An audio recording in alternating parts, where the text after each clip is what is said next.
Good evening, everyone. Welcome to the regular meeting of Aylmer Council of July the 9th, 2025.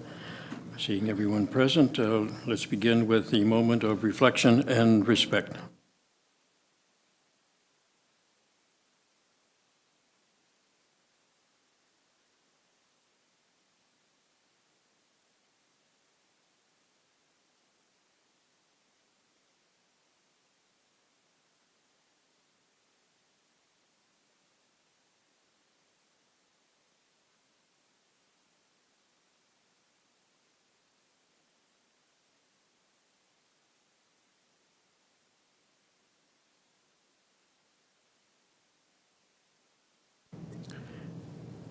Thank you. Item 3, confirmation of the agenda. That council will adopts the agenda for the meeting of July 9th, 2026. Moving seconder, Councillor Sosia and Deputy Mayor Barber. All those in favor? Yes, carried. Thank you. Item 4, are there any declarations of pecuniary interest? Item 5, delegations and public meetings. We have a committee of adjustment this evening. First, I need a resolution to recess and commence enter the committee of adjustment resolution. The council does now recess and now commence a committee of adjustment meeting at 7:01 p.m. Mover and seconder, Councillor Oslash and Councillor Chapman. All those in favor? That is carried. This committee of adjustment of the town of Aylmer is convened to consider application 0225. Additional information related to applications is available for inspection between 8 a.m. and 5 p.m. weekdays at Aylmer Town Hall. Signed written submissions are accepted by the Secretary Treasurer prior to or during the hearing, and such submissions shall be available for inspection by any interested party. If any party who is notified does not attend the hearing, the committee can proceed and the party is not entitled to any further notice of the hearings. Submissions or requests for notice can be sent to clerks@town.elmer.on.ca. A copy of the decision will be mailed to the persons who attend or are represented at the hearing and those who have filed a written request with the Secretary for notice of the committee's decision. The committee will receive input in the following order: presentation by the Manager of Planning and Development, agent or applicant, the public, staff, and the clerk. And this application is made by Justina Kellington as the owner of the property known municipally as 9 Rebecca Drive in the town of Aylmer. The purpose of the variance is to permit a private open swimming pool in the front yard of the subject lands. All right, thank you. Could the Manager of Planning and Development please provide her report? Good evening. Thank you, Your Worship, and the members of Committee of Adjustment. The minor variance application before you this evening, it is to permit, as mentioned, a private open swimming pool in what is classified in our zoning bylaw as the front yard of the subject lands. Section 22A(I)(1) of the zoning bylaw states no private open swimming pools or related structures shall be permitted anywhere within the zoned area except an interior side yard or rear yard on a lot containing a dwelling unit. The owner is proposing to construct an above-ground swimming pool in what is classified as the front yard, but it's directly west of the dwelling on the property. The above-ground pool will be fenced, and the owner is also requesting relief from Section 1.5 of the town's Division and Privacy Fence Bylaw number 37-17, to permit a fence height of 1.8 meters, which is 6 feet, in the front yard, whereas the bylaw only permits a fence height of 0.9 meters, which is 3 feet. So figure 1 shows the location of the subject land. It's at 9 Rebecca Drive. It's kind of on the north side of Rebecca Drive on a curve of the road before you get to the intersection. Figure 2 shows the proposal.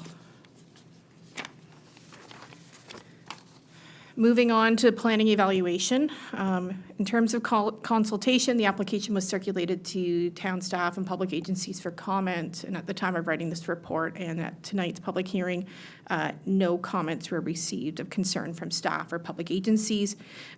The application was also circulated to neighboring property owners. I did receive letters from Glenn Adler, property owner of 18 Rebecca Drive. The letter's been included in my report. It pertains to the need for a swimming pool permit, dimensions of the proposed fence, proposed location of the fence, location of access gates through fence to the pool, the town's fence bylaw, and if there was a need for a traffic study. The letter and response from myself have been included in this report, as well as the owners also provided an updated sketch that identified a lot of the concerns or outlined some of the questions that Mr. Adler had regarding the proposal. No other comments or letters were received from neighboring property owners. Moving on to analysis, does this variance maintain the intent and purpose of the town's official plan? And yes, it does. The property is designated low-density residential in our official plan, which permits a variety of housing types, in particular single detached dwellings, and an above-ground swimming pool is permitted provided that the dwelling is already established on the property. The proposed minor variance to permit an above-ground swimming pool in the front yard west of the dwelling does not contravene our official plan policies. The second test, does the variance maintain the intent and purpose of the zoning bylaw? And yes, it does. The property is zoned R1, which permits accessory buildings and structures, provided the main building, that being the dwelling, has been constructed on the property. There is an existing single detached dwelling on this property. It's important to note that due to the irregular shape of the lot, it is not possible to locate the pool in the rear yard, nor locate the pool solely in the interior side yard. The irregular shape of this lot is quite rare within the town. I've looked at our mapping throughout the town and looked at a variety of neighborhoods and lots, and this is quite rare.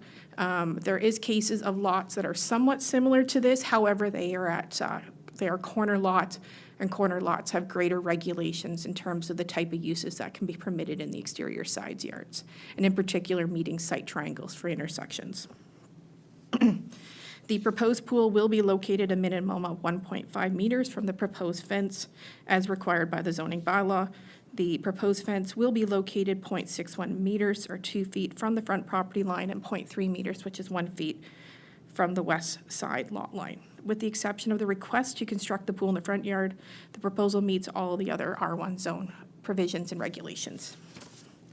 Moving on to the third test, is the variance requested desirable for the appropriate and orderly development and use of the lands? And yes, it is. This variance will enable the owner to construct an above-ground swimming pool, which will enable the owner to maximize the use and enjoyment of their property. The intent of limiting a swimming pool to the interior side yard or rear yard is to minimize the disruption to underground municipal and telecommunication services, maintain access to the front yard for vehicular emergency purposes, to provide privacy property owners, and to provide a buffer for sound to neighboring property owners. For this property, the location of the pool and fencing will provide an adequate buffer for sound to neighboring property owners, and it will not impede the function of the lot. As well, there will be no underground servicing that will be disrupted due to the location. The request for the increase in the fence height is appropriate, as the town's bylaw for pool fencing requires a minimum height of 1.5 meters, 4.92 feet for an outdoor swimming pool.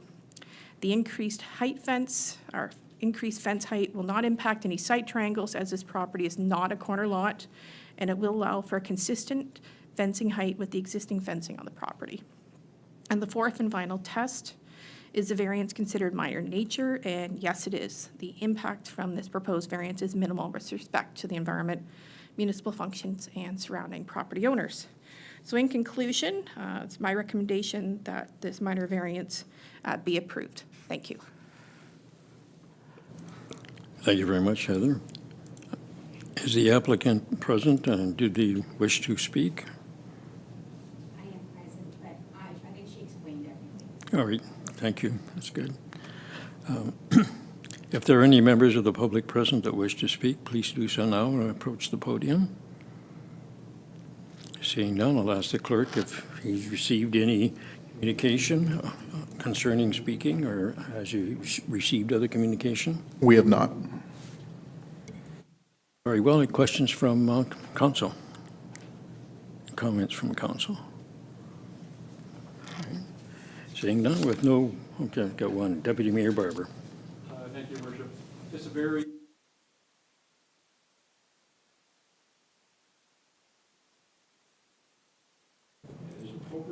Is your mic on, Deputy Mayor? Forgot about that. It's a very unique piece of property, and as such, the request for a variance seems to be appropriate in order to allow the owner to maximize the use of their property. Thank you. Thank you. Excuse me. Anyone else? Seeing no further discussion, I'm sorry. Councillor Chapman. Through you, Your Worship. I did have my concerns, but Heather has said that there are no other properties in the town that are of this unique shape. My concern was that if we allow it on one property, how many others will we have? So with it being such a unique property and that there are no others, it's a little bit different. So. Okay, thank you. Anyone else? This time I'll wait a little bit longer before I say. No one else? All right. With no further discussion, the committee will now consider the following resolution. Owen, can you read the recommended resolution? That report plans 10-25, planning evaluation report, application for minor variance A02-25, 9 Rebecca Drive be received, and that the application for minor variance A02-25 seeking relief from section 22AI1 of the zoning bylaw, that a private open swimming pool shall be permitted in the front yard as per the submitted minor variance sketch, and that council grant exemption to section 1.5 of the division fence bylaw, number 3717, to permit a maximum fence height of 1.8 meters, 6 feet, in the front yard as per the submitted minor variance sketch be approved. Thank you. All those in favor? That is carried. Thank you. Now we will have a resolution to adjourn the committee. Mover and seconder. I'm sorry, did I not ask for a mover and seconder? Let's do this again then. Mover and seconder on this resolution, Councillor Desrosiers and Councillor Barber.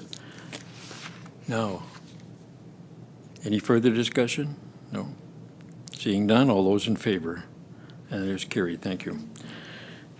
Now we'll have a resolution to adjourn the committee.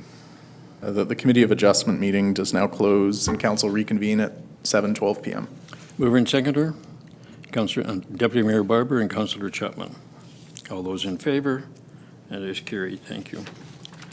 Item 6, I believe, is next, is consent agenda. We have resolutions. That the July 9th, 2025 consent agenda be received for information, and that the included recommendations within the staff report be adopted, and that council approves the minutes of the regular held meeting of council on June 18th, 2025. Mover and seconder, Councillor Rahi and Councillor Oslach. We have comments on any of those from 6.1 to 6.4. Deputy Mayor Barber. Thank you, Your Worship. Mr. Mayor, members of council, speaking. Microphone. Speaking to 6.2.1, the regular meeting of council, the last regular meeting. At our last council meeting, I referred to another member by name during debate, which was not in keeping with our rules of decorum. I sincerely apologize for that. Respecting our procedures supports strong working relationships around the council chamber. I take full responsibility for this oversight and appreciate the opportunity to correct the record. Thank you. Thank you, Deputy Mayor. Any other comments? Seeing none, all those in favor of the consent agenda, and that is carried. Thank you. Item 7, action item 7.1, Manager of Planning and Development. We have a resolution. That report plan 11-25 be received by the council of the town of Elmer regarding development activity bylaw biannual update 2025 for information purposes. Mover and seconder, Councillor Chapman and Councillor Desrosiers. Heather. Who is making the report? Oh, Terry, sorry. Your Worship, Terry and I are going to jointly do the report with Terry Stir. Okay. Yeah, thank you, Heather. And through your worship, I'll try to keep my portion of this very brief. It was more good news for the first half of 2025 development. 2025 has remained steady with the issuance of building permits and site plans. There have been 39 residential building permits issued and 11 industrial and commercial permits issued. The DC fees from this equates to $807,000 in residential DCs and $157,000 in non-residential DCs, and also $166,000 in building permit fees. This totals $1.13 million in 2025. So that's pretty good news for the town. For specific updates on the developments, the subdivisions in town continue at a steady pace. Cottonwood subdivision has 24 units constructed. Centennial Estates has 6 units constructed. Willow Run has 72 units constructed. And also a portion of Willow Run, which is 60 Willow Drive, which is actually a site plan for rental townhouses, has 19 units currently under construction. Onto the industrial park, Ames Park. It has 2 industrial lots fully constructed and beginning with occupancy. The additional 2 restaurants at 25 Progress Drive are also well underway at this time.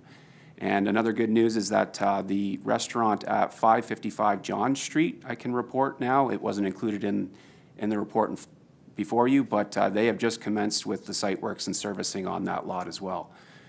So on that, I'll pass it on to the Manager of Planning and Development to speak to some of the important planning activities that she's been very busy on. Okay. Thanks, Terry. In terms of planning applications, Planning and Development Department's been busy processing site plans, minor variances, part lot control exemption for Willow Run subdivision, zoning bylaw amendments, including the recent housekeeping amendment to the town zoning bylaw, which is now in force and effect, and severances. For pre-consultations on planning applications, our development team has been busy meeting with potential developers for a variety of commercial, industrial, and medium-density residential expansions and developments. In terms of planning policy review, the province has been quite active in approving legislative amendments to various acts, such as the Planning Act and the Development Charges Act, due to Bills 5 and 17. This has kept myself busy in reviewing and interpreting the amendments and ensuring the planning and building departments are staying up to date. One thing I am working on proactively, because there's been significant changes to the Development Charges Act, I've been working on kind of drafting together the amendments we'll need to be making to our development charges bylaw. That'll be forthcoming in the new year. And back to you, Terry. Thank you.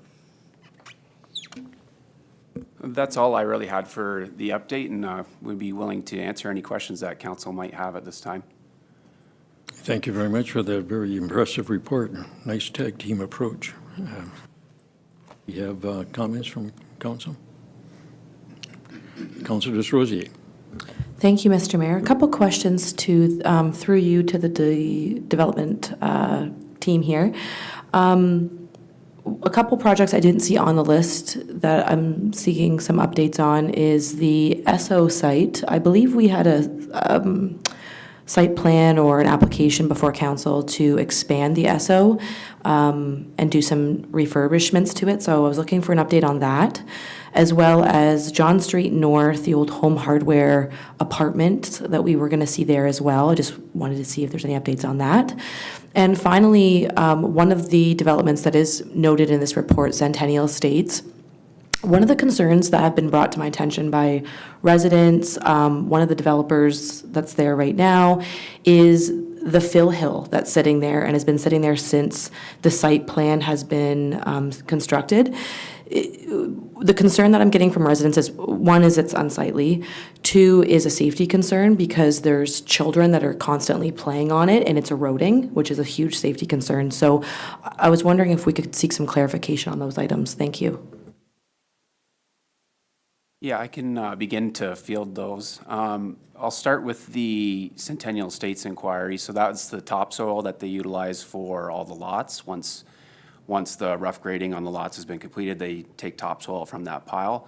So I can inquire with the developer to see if some of it can be removed and sloped, better slopes. I know we recently had erosion controls placed around it because of some of the erosion concerns. Didn't want to get into some of the drains and things like that around there. So I can definitely relay that to the development team on their side and look into that. The other one was the Esso station? Speak to the other two. Okay. Okay, thank you. Regarding the Esso station, so yes, Committee of Adjustment approved a minor variance for some renovations and additions to that. I have prepared a site plan agreement. It has been sent to the owner. The owner hasn't entered into the agreement at this time. And in regards to the former Home Hardware site, lumberyard site, which is 187 John Street North, the owners have not applied for site plan approval.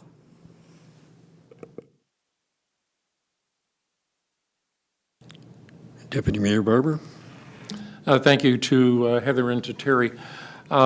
With the rhetoric that's flowing back and forth on tariffs and the impact potentially or real on the economy, has there been a decrease in interest in future development, or are we still maintaining a pretty good pace?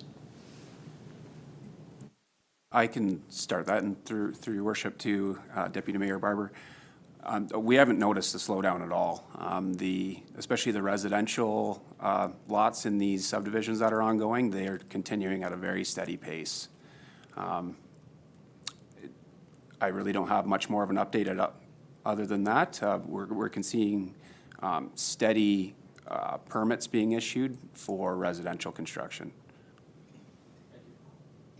Good. If I may just add to that further, in planning, what I'm seeing is we are starting to run out of land within our town boundary, as we're aware, and that is why we are working on our boundary adjustments. So that's why we're kind of seeing a slight decline in the amount of planning applications. It's because we are basically building out as much as we can with the land we have.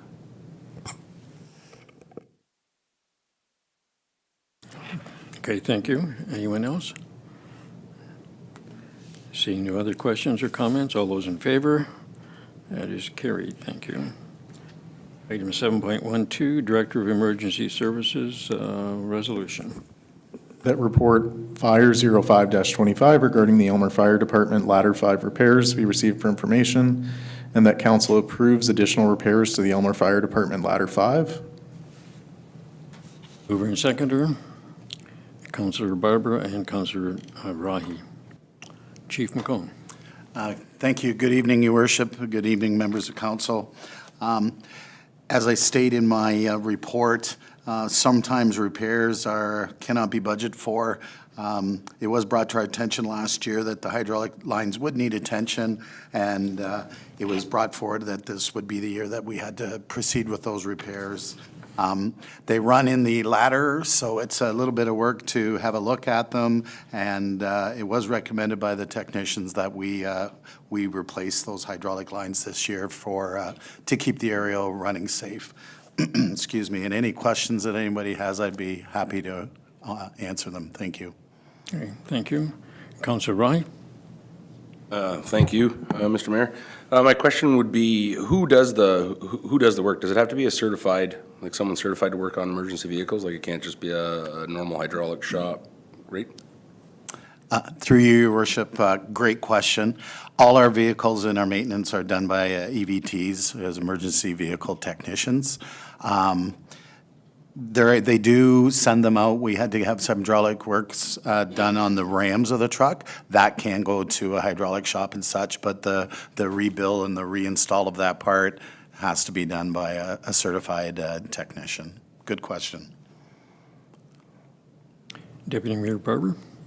Thank you. To the chief, obviously, these types of repairs have to be done when they're encountered. What are your long-range plans, considering the cost of replacement of the aerial at such time it's mandatory or necessary? Through you, Your Worship, to Deputy Mayor Barber, right now we repair our truck as items are brought to our attention, as long as it's still passing its safeties, its non-destructive testing and such. We do have to keep in mind that the truck is a 2003. It was purchased by the town and registered as an imported vehicle into Canada in 2016. So when we did purchase the truck, almost half its life was expired at that time. Unfortunately, it's like any other vehicle, the first 10 or 15 years are less expensive than the last 10 or 15 years. I would like to see most of our vehicles on the fleet, we follow the NFPA recommendation of 25 years. This truck, we would like to take a little bit further due to the expense. So I guess at that time, it's something we could look at and bring forward to council. Your worship. Chief, I think the next vehicle for replacement is the rescue truck. Is now the time maybe when the priority should be rejigged, or do we carry on with the same plan? Your rescue truck is a little bit older than the aerial truck, and again, at 25 years, it would be due in 27, I believe. Unfortunately, the cost of vehicles right now is why we're trying to make our vehicles last as long as we can. It's something that we should probably come up with a good roadmap and possibly bring that to council. Councillor Barber? Are you suggesting that you're going to prepare a staff report? I can absolutely prepare a staff report on both the trucks if that's council's wish. We can look at used vehicles. We can look at refurbishing our trucks. Definitely give council some options and go from there if that's council's wish. Councillor Barber? Thank you, through you, Mr. Mayor. Just speaking directly to this report, I don't want to be one of the ones on the ladder when there's a catastrophic failure, but I also don't want to see any of the people that I work beside on it if there's a catastrophic failure. So I think repairing this is a no-brainer. I think going off what Deputy Mayor Barber was asking regarding replacement of trucks, I do have many further comments that I want to make regarding the fire budget, but I'm going to save that for the Finance Committee meetings, and we'll have discussions then. But this one I think is a no-brainer because I don't want to be on the ladder, and I don't want my brothers and sisters that I work with on it either. Anyone else? Seeing no one, thank you for the report, and all those in favor of the resolution is carried. Thank you. 7.13, Public Works Coordinator resolution. That report Operations 08-25 entitled Tender Award 2025 Tree Services be received for information, and that the tender submitted by Zapp's Tree Service in the amount of $48,520 excluding HST be accepted, and that the mayor and clerk be authorized to execute the agreement with Zapp's Tree Service following the terms and conditions in the tender document. Mover and seconder. Councillor Riley, Councillor Chapman. Susie. Or is it Terry? Sorry. Yes, I'll field that one. Thank you, Your Worship. Through you, this report relates to the award of the 2025-26 tree services.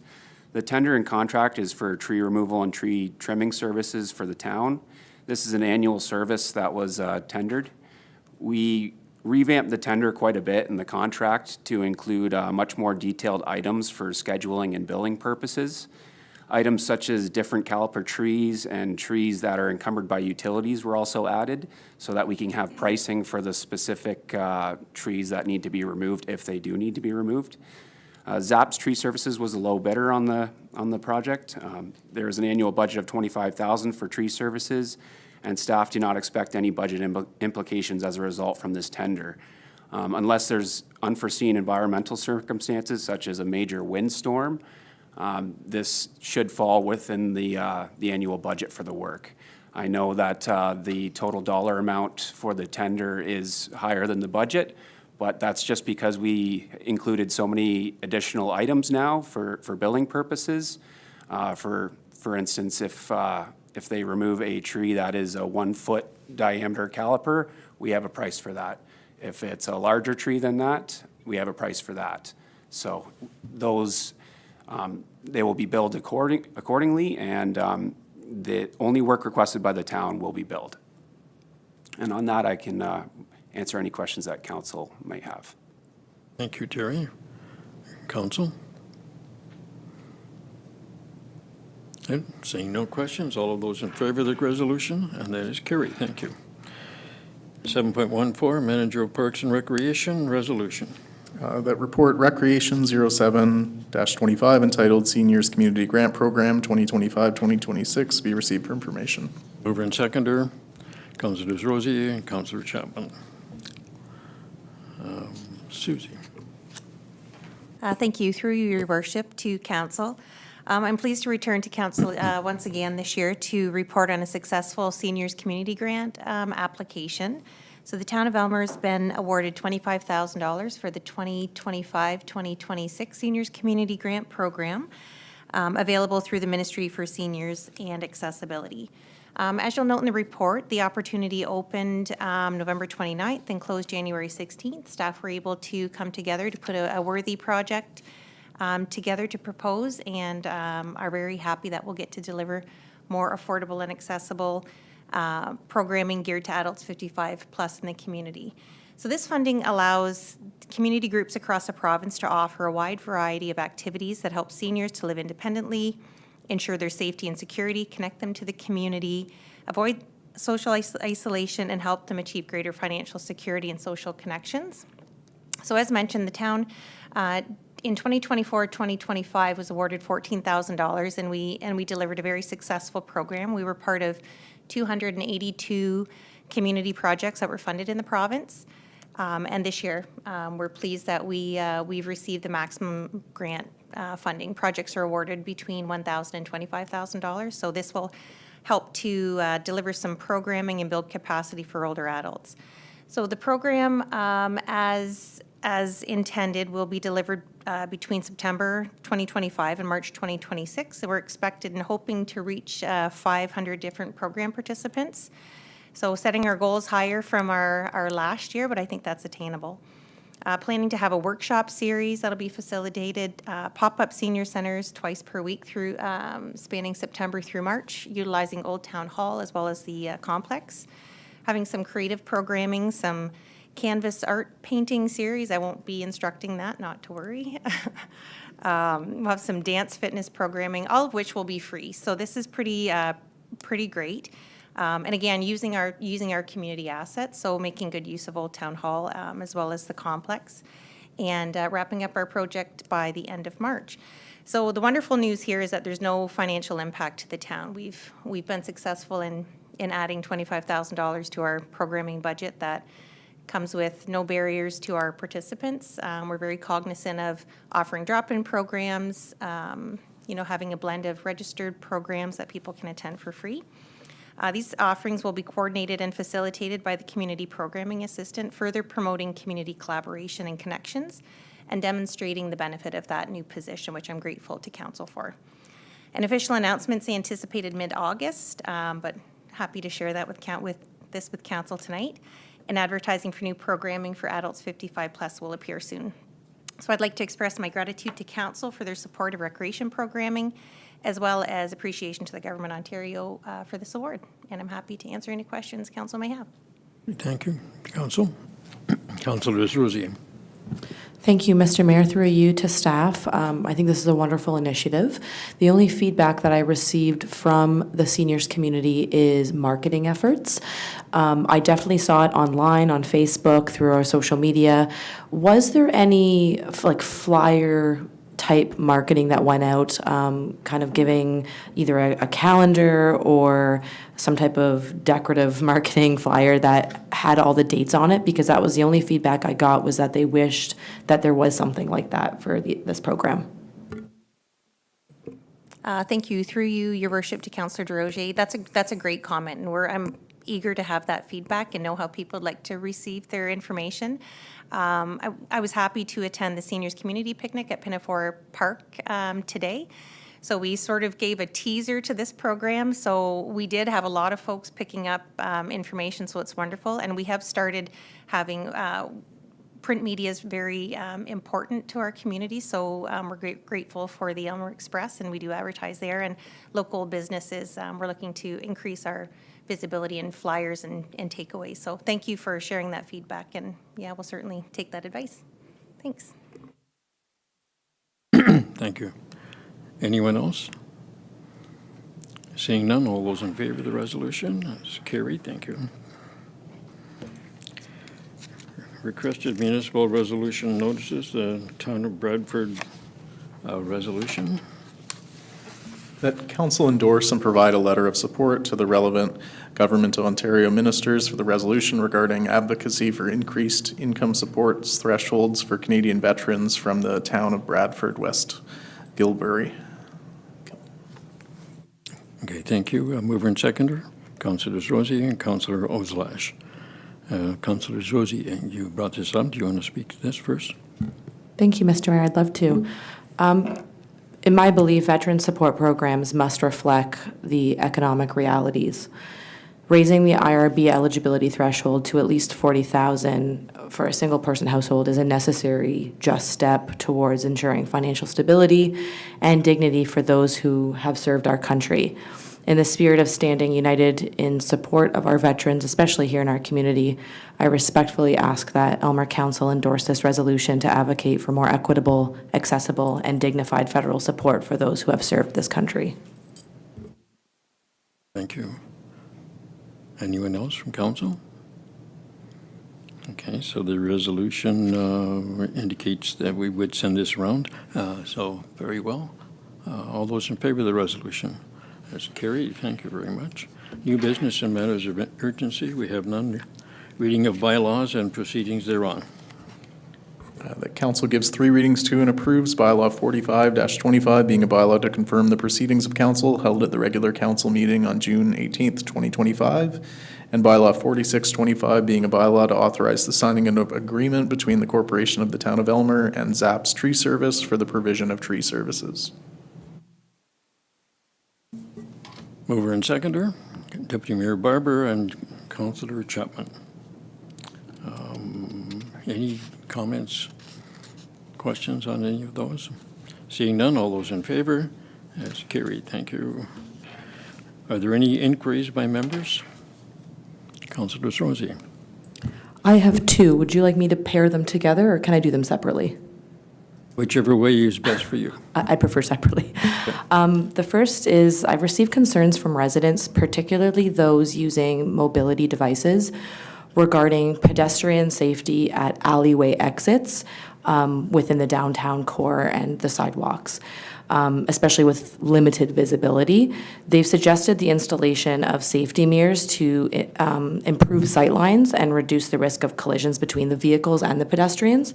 So my question or inquiry, I guess, for staff was if the town currently has any policies or precedents regarding the use of pedestrian safety mirrors on our main sidewalks and alleyways. Okay. Anyone from staff? Andy? I don't believe that we have any requirements beyond what you would have on a private driveway for alleyways.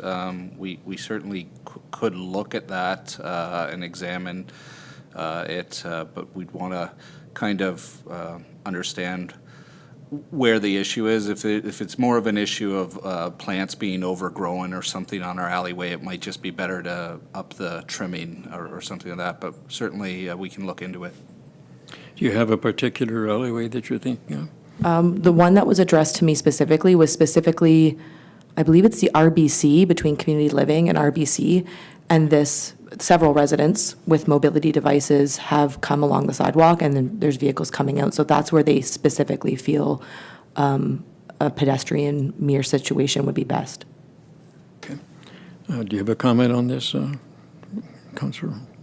Yeah, I just want to comment that there's 3 that I know of, so I'm kind of glad you brought this forward, because the one with the RBC, I've used that one before. It is hard to see when you're coming out, and I've used the bank across the street to look and kind of mirror if there's any pedestrians. I frequently use, based on my work location, the one between where the new museum's going, and then I don't know what the other shop is now that's beside it, but there's a lane there. And again, one way I can use the bank across the street and see if there's pedestrians. the other way, I can't. So usually you honk your horn and you go very slow. And the third one is right across from community living. It's a little bit wider, right at the bridge behind the Bank of Montreal. So there's three that I think would benefit. I know all three of those are also private property. So the RBC owns the one by them. I'm assuming BMO owns that one, and I know the museum owns the one that comes out beside them. So I don't know what can be done, but I would support something because it is difficult to get out at times, but those are the only ways. I don't know what we can do if it's private property, but let's have staff kind of take a look at it and see if we can do anything. Okay. Second question. Thank you. The second inquiry that I have is, yesterday was a county council meeting, and our letter of intent was reviewed, and there was direction for further clarification that was required to be considered a valid letter of intent under the county's legal policy. I was curious if staff are able to provide an update to council regarding the revised development timeline of this proposal, or perhaps even you, Mr. Mayor, in your mayor's report could do it. Thank you. Yes, thank you. Actually, I will be doing it in my mayor's report. So, any other inquiries by members? Seeing none, I'll go to statements and committee reports. Councilor Desrosiers. Thank you so much, Mr. Mayor. I'm pleased to share an exciting initiative underway at East Elgin Secondary School that speaks to the power of community partnerships and innovation in youth engagement. This project originated from the initial proposal presented to the EECC board in March, which suggested adding gaming platforms as a creative way to enhance local recreational spaces.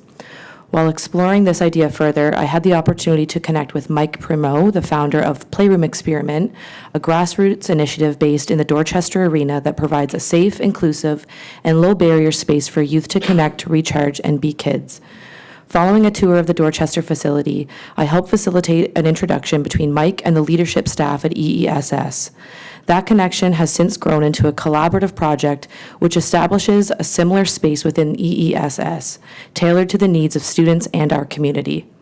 I've joined the planning committee and am actively supporting the development of this new space, and I want to thank EESS for recognizing the potential of this concept and for their eagerness to explore innovative ways to support the youth of our community's well-being and sense of belonging. More public information will be shared in the coming weeks, and I encourage our community to take that time to learn about the success of the Playroom Experiment in Dorchester and remain open to the possibilities it can bring Elmer. This project reflects what can happen when ideas are explored in partnership and with purpose, and I look forward to seeing this positive impact on local youth. Thank you. Thank you. Anyone else? Very good. Next is a report of the mayor. Usually I don't have much of a report. Today I will have a couple of major items, and I want to begin with yesterday's. Can we leave the design off for the time being until I get to that point? Thank you. County Council spent a long time yesterday talking about Elmer and about the library in particular. It was amazing that there was a report in today's Elmer Express, so Rob must have been typing faster than usual in order to get this report out before the paper printed, but he managed to do that. Nothing really was finalized in the two reports concerning the library yesterday. It was mainly just information items, but they were both significant and important, and I wanted to go over them in a bit of detail just so that you could understand where the process is right now, hopefully, and the people out there watching get an idea of really what the situation is in terms of the county and the library situation. The first item was that, of course, we did send them what we termed a letter of intent, which is required by a county in order to pass a resolution to lease a building from Elmer. It really wasn't a letter of intent, but it was nevertheless sent just so that the county council would be aware that we were on that track, where we were in the process of trying to get a building built, and that we didn't have all of the information yet that was necessary for an official letter of intent. So a lot of the discussion surrounded that and pointed out, first of all, that, yes, we did not specify the actual number of square feet that we were looking at. We were looking at $8,000 as a replacement, 8,000 square feet as a replacement building or an expansion building, rather, and the 3,000 existing feet. So the total amount that we're looking at is 11,081 square feet. And we are, going to notify them very quickly. The second item was they wanted a date of construction, I think, and there was some confusion exactly as to what that date is. And I did ask, I pressed fairly hardly, I thought, and I was getting to be rude, so I stopped doing that. But we cannot, for example, we cannot specify a building date in terms of when the building is actually starting, because there are other issues that come into play to specify that, and we really don't know that. We're looking at a date, I think, that once we have a design that is approved by council, and we have an architect who's working on that design, there will be timelines that come out of that particular process. And as soon as we get that, and I'm hoping that's going to happen within the next, I would like to see it happen within the next 2 months. It may be 3 months, but it will be in that kind of time period. We'll have some kind of a timeline from the architect as to when this building will happen. We will send that information off to County Council, and then they will decide whether they're going to have an official approval of a lease from the town of Elmer. That particular process has been muddled right from the beginning because there is still the process concerning the complex that is not finished. There was a report yesterday about the complex and about the survey from the complex, and that report did state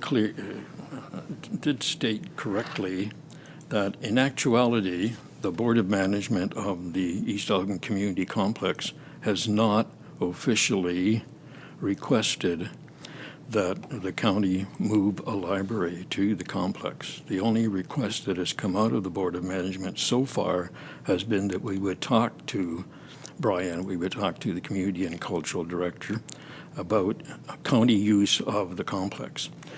So the next thing that will happen at the complex will probably be a question of whether or not the complex will officially ask the county to move the library there.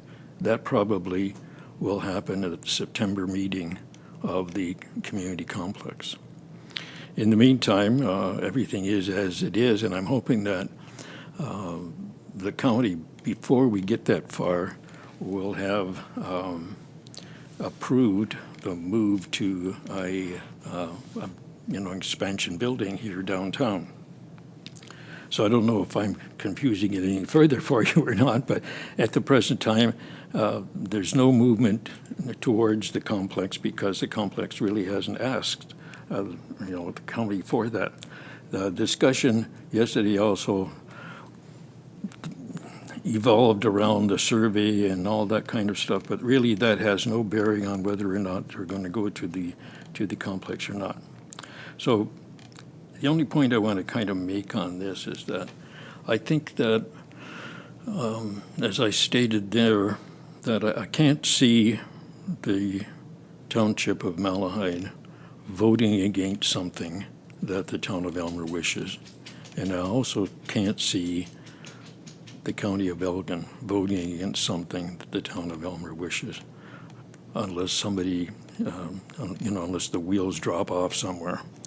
So as long as we keep moving on the path that we're going to move forward on this building, I think that before the end of this year, we're going to see a final decision being made that the county will move towards moving into an expanded building here. There was some talk also about a temporary move to the complex when the building starts here. I don't know whether they're going to do that, and I was against the whole concept of doing that because it seems rather silly that you would spend the money, that the county would spend the money to move everything to the complex for a period of 8 months or whatever it takes to build the building and then move it back again. Just a waste of money a waste of time, a waste of resources, waste of everything. So that kind of rumor is out there that there may be a temporary kind of look at the complex. That too probably will be decided by the complex meeting in September or October. So we're kind of at that point. If you have any questions about what I just said, maybe you can ask them now, because I want to get into something else that deals with the building. Okay. You have a question, Councillor Rosie? Yes, thank you, Mr. Mayor. I'm glad that you were able to provide that brief overview. The question that I have relates to when this notice was brought to this council initially, and the question I asked was the concern that I had that, this notice would go to the county, and if they say no, are we still proceeding with this expense? And your response was, if they say no, we're not going to. Well, they haven't said no, but they also haven't said yes. So my concern is that we proceed with this $250,000 expense out of our council initiatives fund, and it does go the other way, and then that's just good money wasted after bad. So has your stance changed on that, or why was that initially said, and then now we're proceeding with this even though we don't really have any clear direction from the county? Do we need to make that expense in order to answer their question about a timeline? Yes, we do. If it assists, yes, we knew that we were never fulfilling the full requirements of the county policy for this lease when we made that resolution. That they require full built design standards of the building to be reviewed by them before they will accept a letter of intent. So that's, they have an extremely high level. So we knew at this stage that it was likely that the county wouldn't accept this as a final plan and say that they're going to enter into it. But we've got to do the work before the county will give a definitive answer. Yeah, the last time we went through this process was exactly the same. The town did spend a considerable amount of money on architects, and we said no. It wasn't the county that said no. We said no. So this is what the process is like. And we still followed, I think, a proper procedure, because we let the county know as soon as we knew that we were going down this path, and the sooner that they know, the better. So, does that not answer your question? No, it's just a follow-up question. So thank you for answering that. So it is a bit of a gamble then. Yes. The question I have for follow-up, though, and it's been expressed to me by residents, so I think it needs to be on the record and answered, if able, is that residents are questioning why we need new engineer drawings. What's wrong with the ones? Like, I know there could be some changes needed to meet the standards for accessibilities, for example, accessibility requirements. But if the goal is still the same vision as it was 12 years ago, whenever it was, why do we need to spend that extra money for new drawings? Like I said, this is a concern and question that's coming from residents, so if we can answer it on the record, Sure. it would. Sure. The only drawings we have concerning expanded library are a standalone building, which was the Archon Architects plan, designed back in 2013, and the forgotten the name of the architect now who did it in 2006. Remember, help me out, who was the architect? Anyway, there was another architect that had a plan that attached to the south side of the old town hall. Pardon? Carlos Vinton. Carlos Vinton plan. So there's only those two. Both of those are useless to us right now because, first of all, the first one was turned down by the people of Elmer vociferously, called it a butt ugly building, didn't want that plan at all. And the other one used an old house that used to stand on the corner as part of the anchor for the architecture, and it covered up all the windows on the south side, and it was just an ugly brute, and nobody wanted it. So we do not have any other plans. We need new plans. And the new plan in this case will take into account a kind of symbiotic relationship, I think, with the old town hall, which the others did not. At least that's the way I'm looking at it. That answer the question? Okay, so what I'd like, what's been happening the last 3 or 4 weeks is that I talked to a few people about what their concept would be about an 8,000 square foot building that would, be part of the old town hall. And in doing so, a couple of organizations asked me to speak. So I spoke to them about what the design might look like. I spoke to the APAC, the Elmer Performing Arts Council, and also the Old Town Hall Advisory Committee, who asked me to speak before them, and I also spoke to the BIA. So I didn't want to leave council out of this, so I thought I better at least have a formal presentation of what I spoke to them about in terms of what I see as a possible concept for a design. So now you can throw that up. Can you make it any larger than that? No, you can't. Obviously, drafting was not my big forte in school. However, it will give you a kind of idea of the concept. The concept of the 8,000 square foot building, and that footprint is fairly accurate in terms of space use. The one that's kind of in orange is the 8,000 square foot. Half of it, the upper half, is 2 stories in order to allow a connection to the old town hall. And the rest of it is a 1-story in order to allow the sight line of the southern exposure of the old town hall from being blocked as much as, for a 2-story. The main concept here, and the concept that was supported by APAC and by the BIA, was that we would share part of the 2nd-story building and use it as a lobby for the theater in the old town hall, which the APAC really wanted. The connection to the old town hall would be made through the fire escape door on the north side of the old town hall. This addition would not require putting any new holes in the old town hall because people were afraid of the effect it would have on the acoustics of the old town hall upstairs, especially, which is excellent, so they didn't want to make any new holes at all. It would require putting in a glassed walkway above Cooper's Alley that would lead to the new building, and a glass walkway between the 2 buildings. I see, thank you for the arrows you're pointing at there, Michelle. And a glass walkway between the 2 buildings on the 2nd floor and on the ground floor.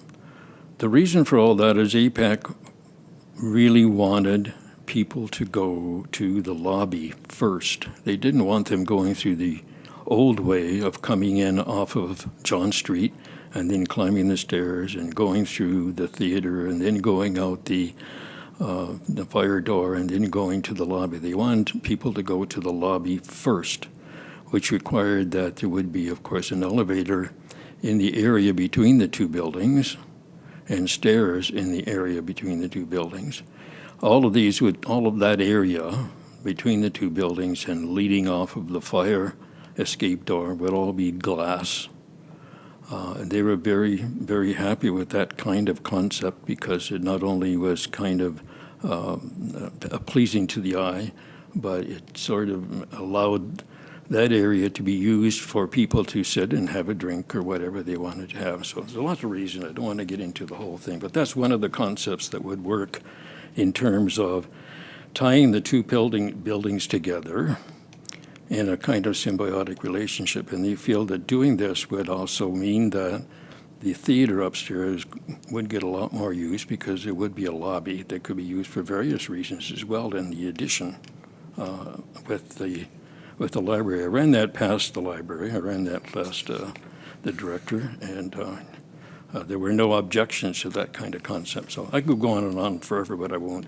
Just laying out, this is the concept that I'm going to present to one of the architects.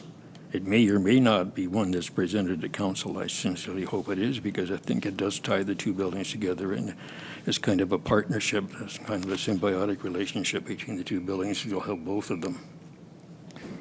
So anyway, Hopefully, we'll get a design from the architects before too long. If you have any questions about this, I'll answer them now. No? Okay, just so you're aware, this is what I've presented to other people out there, so I wanted council to be aware that I did make that presentation stating that it is not a council position, it is my position. Okay. Councilor Roselage. Mr. Mayor.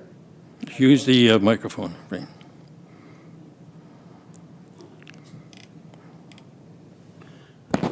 Mr. Mayor, I love that concept. Thank you. Everybody that I've presented it to really did like the concept. Yeah. There's some of the other reasons why we have glassed-in areas in between the two buildings because of security with the library, so that parts can be locked off and that kind of thing, but I won't get into the details of it. The architects can do that. I proposed to build on the back of the Old Town Hall years ago. Yes, it is not a new idea to go on the back at all. The parking that is lost, I think I asked Michelle to enlarge that. If she runs it down, you'll see that the parking that is lost will be picked up by using the southern end of what we call Bear Park, and which I would like to call Monteith Park. But anyway, that's it. Okay. Oh, question. Thank you, Mr. Mayor. The question I have has been brought up to me by, I guess, residents that have been following this story historically, is underground servicing. That was a big factor of developing into that south parking lot there. There's a lot of underground servicing. Is that a consideration of this plan? Has that been discussed with our development team at all? There's nothing that we know of that would interfere with doing any digging there, right? If there are, there's nothing terribly more serious than anywhere else. I know I've heard that rumor too, that there's something there that we can't do, but staff help me out here. You haven't heard anything, right? No, I think, we haven't done a thorough investigation, but most connections for all the properties should be coming from the street line. I know there's a transmission thing behind that building, but that wouldn't be impacted there. There's no significant gas lines or anything going through the parking lot, so I don't know where that started. Yeah, whatever, it's an unknown. We don't think there's anything there. Arthur, I'm sorry, Councillor Oslett. Mr. Mayor, the old fire hall used to be there. Yes. Yeah. Okay. Anyway, the architects will play with this in terms of the best design and the most compatible design and the most economical design we can come up with. But I think it allows for the use of this building by more than just the library. All kinds of other uses that can happen here, in off hours. Okay. Anything, notices of motion? I just happen to have one. Sorry, then I'll do it. It's a notice of motion. I'll read it out, and Owen will deliver a copy of it. So, that staff be asked to prepare a term of reference for council consideration at the September 3rd, 2025 meeting of council for an Elmer Library Committee on fundraising. That the terms of reference outline the committee's responsibility for organizing and facilitating fundraising activities for the Elmer Library branch. That the terms of reference include a membership of 2 members of Elmer Council and 3 members of the public representing both the Elmer and Malahide service area of the Elmer Library branch. That the terms of reference include selection criteria prioritizing fundraising experience and investment in the success of Elmer Library branch, and that staff be directed to post an advertisement for 3 public appointments to the committee tomorrow, August 14th, for a period of 2 weeks for council consideration of appointments on September the 3rd, 2025. Thank you. Next is a meeting closed to the public resolution. The council now enter a meeting closed to the public at 8:04 p.m. To discuss the following matters: Chief Administrative Officer Report CAO 31-25, Industrial Land Updates. Chief Administrative Officer Report CAO 32-25, OCWA renewal, Aqua renewal negotiations, and that considerations of these items is closed to the public pursuant to Section 239, 2C and K of the Municipal Act as amended, as the subject matters pertain to C and K of the Municipal Act 2001, being C, a proposed or pending acquisition or disposition of land by the municipality or local board, and K, a plan or position, plan, procedure, criteria, or instruction to be applied to any negotiation carried on or to be carried on by or on behalf of the municipality or local board. All right, thank you. Mover and seconder. Councillor Chapman and Councillor Oslach. All those in favor? As carried. We have brief recess. We'll meet the back.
Welcome back. We have some resolutions coming out of closed.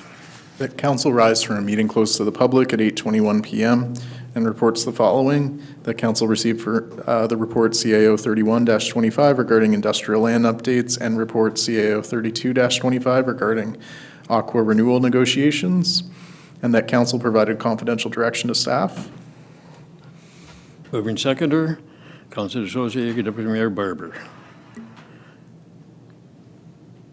All in favor? Carried.